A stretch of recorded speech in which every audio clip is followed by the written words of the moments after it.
Okay, composition of compounds. So the chemical formulas give us a lot of information.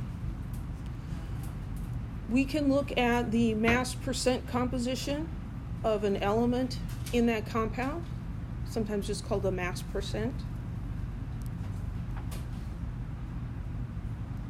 So this is a general form for a percentage, kind of a definition of what a percentage is.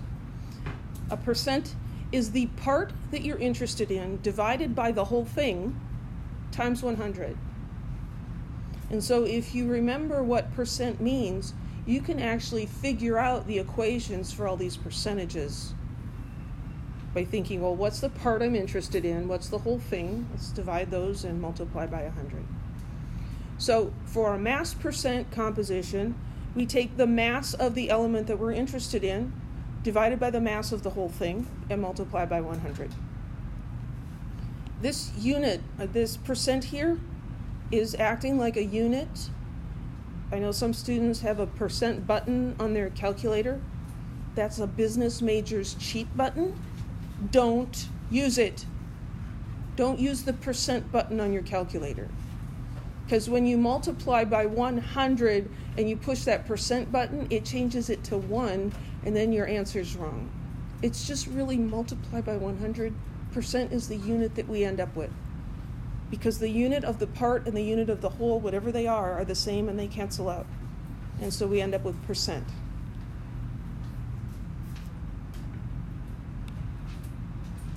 So we can calculate the mass percent in a couple of different ways. We can calculate it from the formula of the compound. So if we're looking at the percent of X in the compound, we're looking at the mass of X that's in 1 mole of the compound divided by the mass of 1 mole of the compound. Now we choose 1 mole just because it makes the calculation easier. The percent is the same regardless of whether you have 1 mole or 50 moles. The percentage is the same, and then multiply by 100. We can also get this from experimental mass analysis of a compound. You could take maybe 50 grams of the substance and break it down into its elements and measure the mass of element X. You measured the original mass of the compound, you measured the mass of X, you divide them, you get a mass percent. Now, ideally, the mass percent of each compound added together should give you exactly 100, but sometimes it'll be off a smidge in the last, that uncertain digit, due to rounding and experimental error. But generally, they should add up to 100. Let's do an example. Acetic acid is the active ingredient in vinegar. Calculate the mass percent composition of oxygen in acetic acid.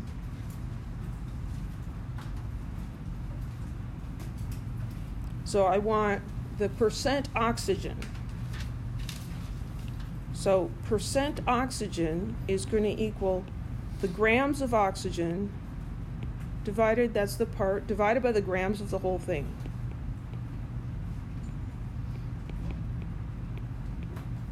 Times 100.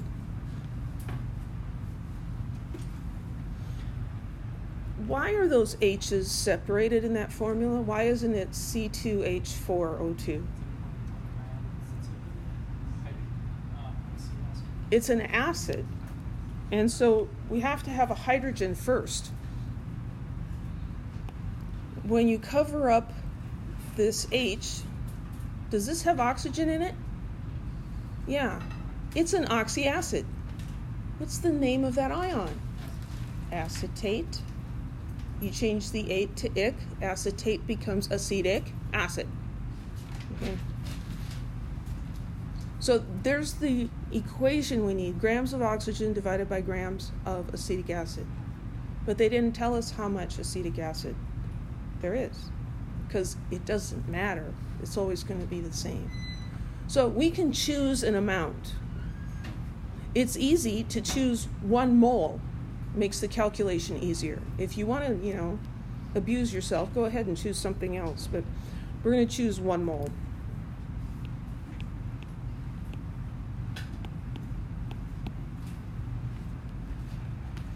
So in the denominator then, the mass of acetic acid, I need the mass of 1 mole of acetic acid. That's the molar mass.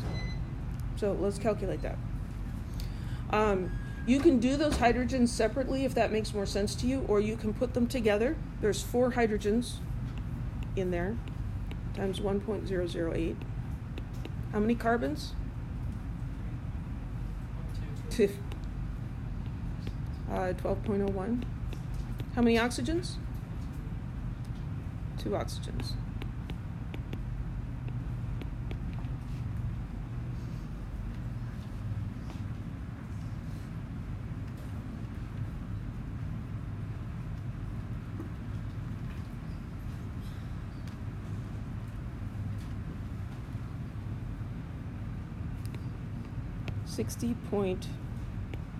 .052 grams is equal to 1 mole of acetic acid.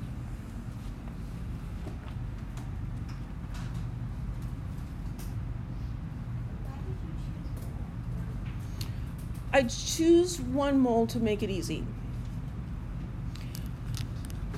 So, because I need to find the mass of whatever amount I chose, and I need to find the mass of oxygen in whatever amount I chose.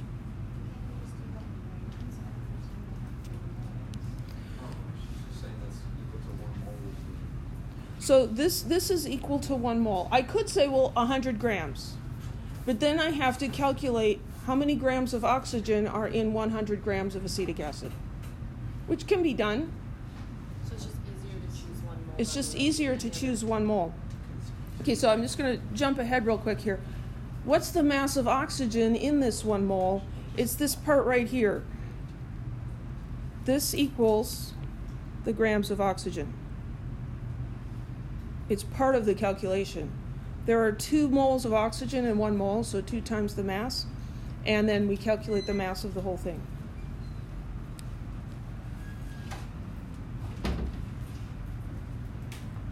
So this might be a time where you just have to say, maybe she knows what she's doing. We'll just choose 1 mole just to humor her, okay?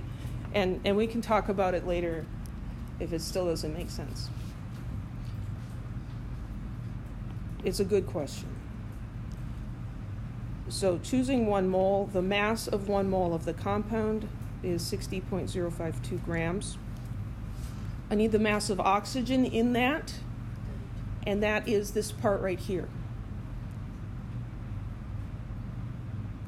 So that's 32 grams of oxygen.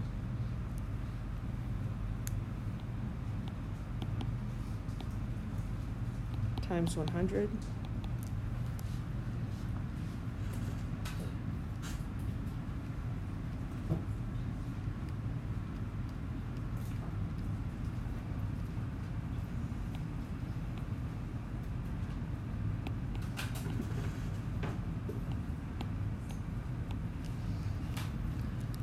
Now this is a place where we probably should pay attention to sig figs in the molar mass calculation.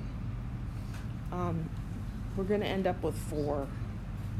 This one's got 4, 2 times 16, and this other one is also going to have 4.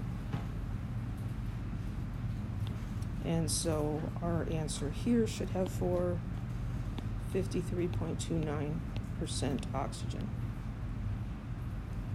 by mass. Any questions? Yes?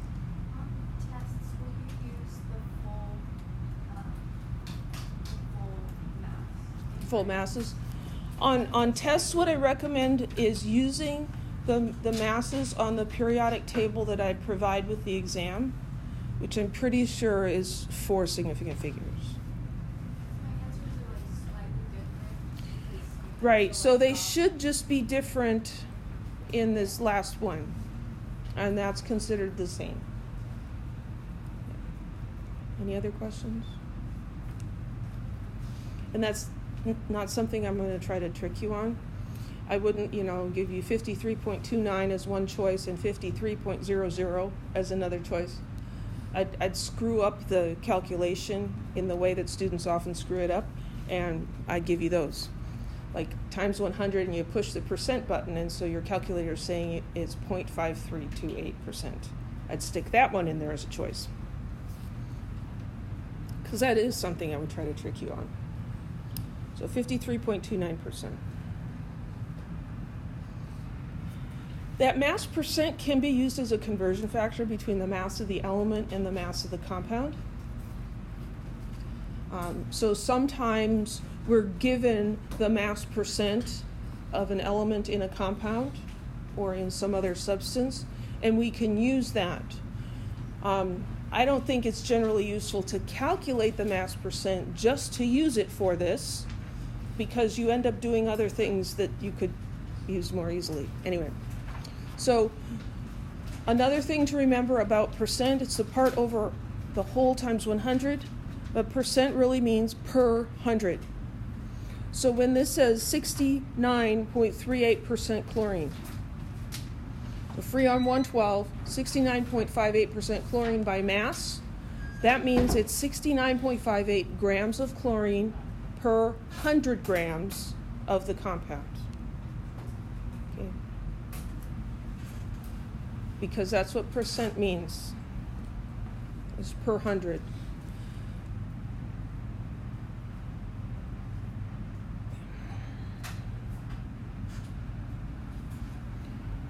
So what mass in grams of iron 3 oxide contains 58.7 grams of iron? And we're given the mass percent here. Iron 3 oxide is 69.94% iron by mass.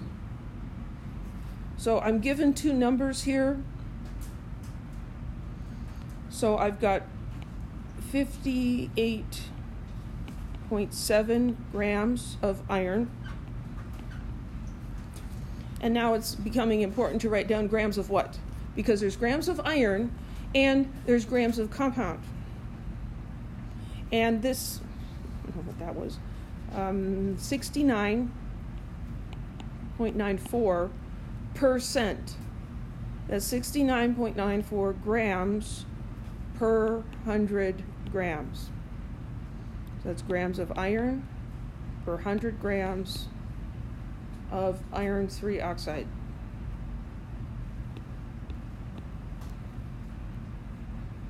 Just quick nomenclature lesson here. Iron 3 is Fe3+.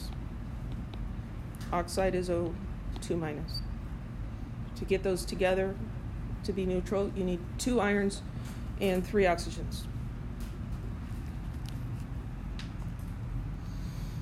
If I was calculating the percent and I had 100 grams of compound and I found that there were 69.94 grams of iron, I would divide it like this and then multiply by 100 and I would get the percentage, right?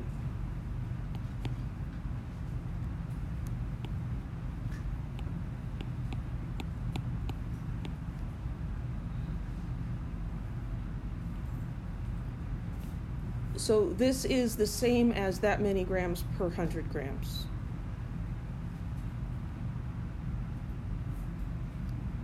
Okay, I wrote down my numbers. What am I trying to find? Grams of iron oxide. So grams of the Fe2O3.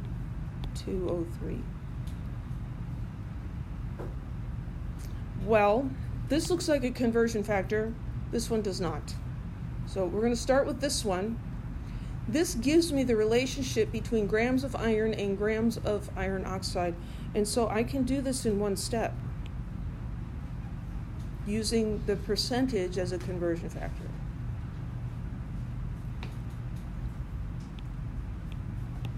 $58.7 grams of iron. I'm going from grams of iron to grams of Fe2O3. Grams of iron down here.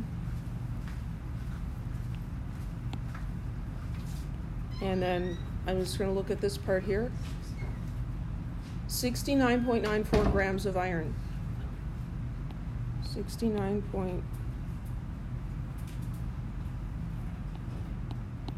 grams of iron. and 100 grams of iron oxide. This is not the only way to do this problem. If you're good with percentages, go ahead and do it the other way.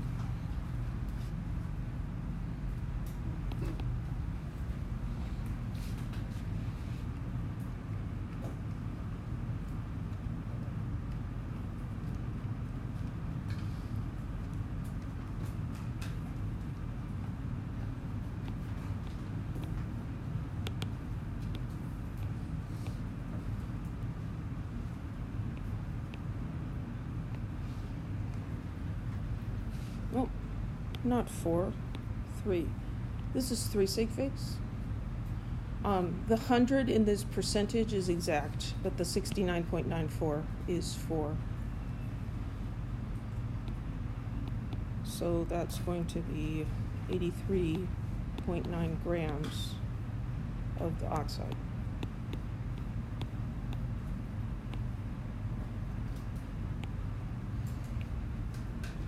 Is that answer reasonable? The mass of oxide that contains this amount of iron has to be bigger, right?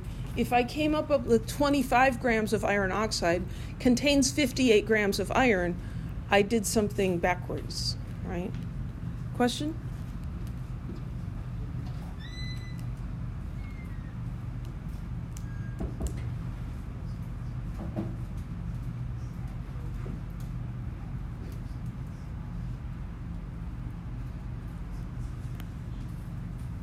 What I'm doing is I'm taking 58.7 and I'm dividing by 0.6994, the percent made into a fraction, and that's what I'm getting.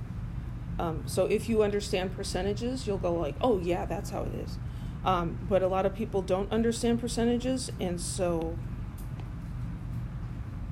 I'm not going to explain that because this other way is better. 83.9 grams. So mass percent can be used as a conversion factor. We can also get conversion factors from the chemical formulas. There's a lot of information hiding in there. So this formula, C2Cl4F2, we can find several conversion factors in there. In 1 mole of this compound, there are 2 moles of carbon. So 2 moles of carbon per 1 mole of compound. There are 4 moles of chlorine per 1 mole of compound. 1 mole of compound. We could also write 2 moles of fluorine per 1 mole of compound. Because there's 2 atoms of carbon in 1 molecule, but there's 2 moles of carbon atoms in a mole of molecules. So the chemical formulas give us the relationships between amounts in moles, not in grams, because they are talking about how many atoms of each thing go together, not anything with the mass. So determine the mass of oxygen in a 7.2 gram sample of Al2SO43. What would the name of that be? Aluminum sulfate. No Roman numerals needed because group 1A, 2A, 3A is zinc or silver. It's in group 3A.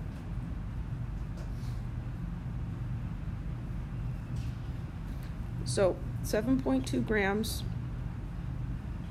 of Al2SO43. And what am I trying to find? Mass of oxygen. Grams of O. If I had the mass percent of oxygen in this compound, I could use that and do this in one step. But I don't have that. I could calculate it and use it, but I don't think that's actually any shorter than what I'm going to do. We're going to go to moles in the middle. So can I convert moles of this compound, grams to moles? Yeah, we just learned how to do that.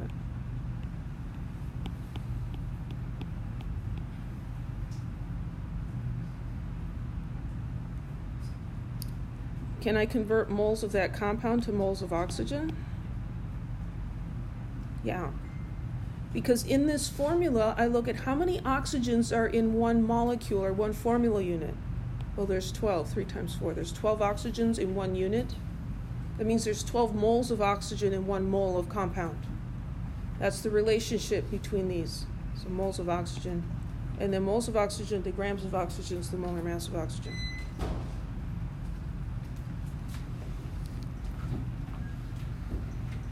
Any questions about the path?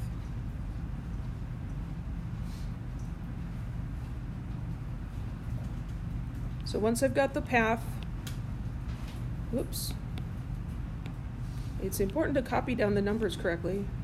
It's easy to mess up. This is where it's important to put the formulas. And I know that's a long formula. It's a pain to write it, but it's also a pain to get the problem wrong and have to do it over again.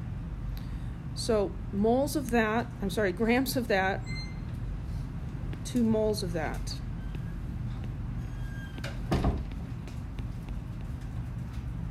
And aluminum sulfate takes up more space to write than Al2SO43.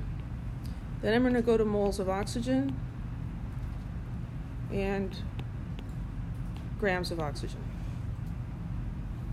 Grams aluminum sulfate to moles of aluminum sulfate to moles of oxygen to grams of oxygen.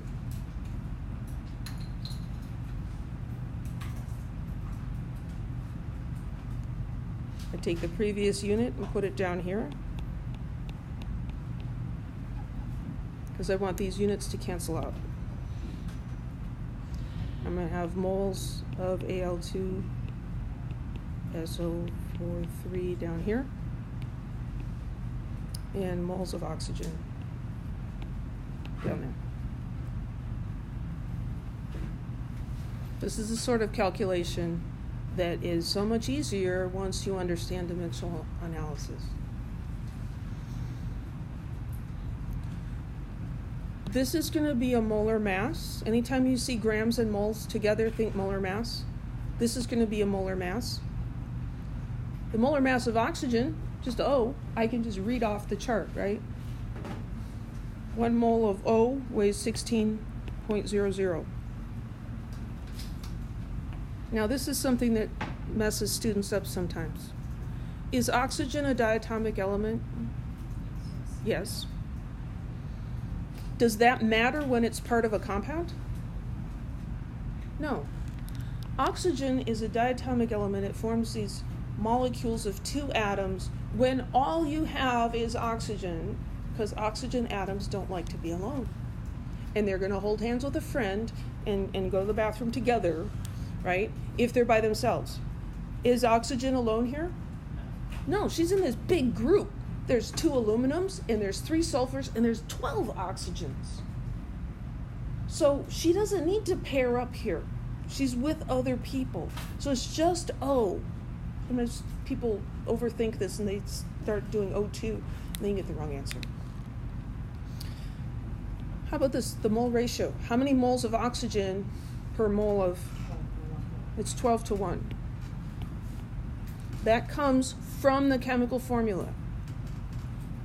1 mole of the compound has 3 sulfates in it, and each sulfate has 4 oxygens. 3 times 4 is 12. And then I need the molar mass. Got to calculate it. There's 2 aluminums and 3 sulfurs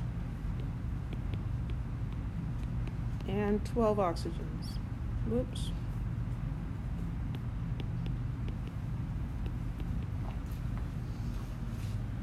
On those numbers, well, I got them from my head, but you find them on the periodic table.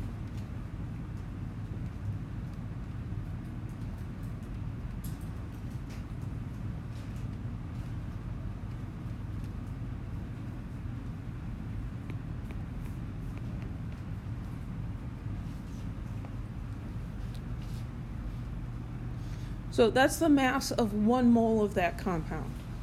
So it's this many grams per mole of aluminum sulfate. So 1 mole 342.17 grams.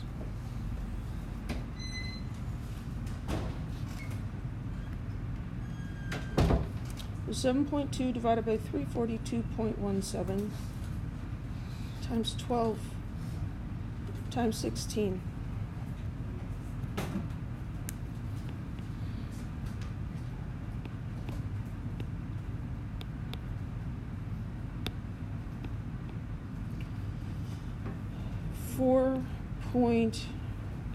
I'm seeing my first number is what's going to limit my sig figs. I'm only going to have 2. So 4.0 grams of oxygen. Question. Yeah. So whenever we're trying to determine like the mass or dose, the numbers that we use for the mass of the whole formula, like the aluminum sulfate right there, Mm-hmm. doesn't really matter as much as if we're trying to find the atoms or molecules. So say for example, sulfur, I did Mm-hmm. 32.06. That doesn't really matter. We're finding the mass for the moon. But then Oh, it as does- opposed to 32.07? Yeah, but then it does when we're trying to find the atoms or molecules. Well, we should, if we round things correctly, because on the periodic table it says 32.066. So if you're going to round it, it would be 32.07. Yeah, but what it is, so like for example, I believe the yellow sheet that says 32.06. Oh, okay. Would that make much of a It shouldn't make much of a difference in any of the problems. So those little differences in the specific masses of the elements, at most what we should see is a difference in the last significant figure. That digit is uncertain anyway. And so if you come up with 4.1 or 3.9, I would consider those to be the same number. And multiple choice exams, right? The directions at the top say choose the best answer.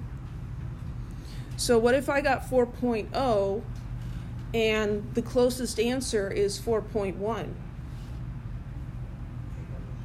Choose the 4.1. It's different in the uncertain digit. All the other answers, 14 and 0.09 are definitely wrong. So we're going to choose the best one. Does that help?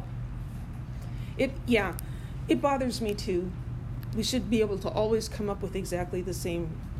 And we could if we used the most recent periodic table only that IUPAC puts out and used all the digits. But practically speaking, it's not practical, right? Because this one is going to be a little bit different and the one in your book's a little different. And because some of the numbers have been adjusted with new information, which is also why it's kind of silly to use all the digits. If you look these things up, the molar masses of these are known to more digits, but then they get revised periodically because they depend on the ratio of the isotopes. It's not that the masses of the elements are changing, that masses of the atoms are not changing, but it's the ratio of the isotopes. And so depending on which sample, where your sample came from, the ratio could be slightly different. And so that's an issue. Oh, didn't want to do that. Yeah, no, I totally messed it up. 4.0.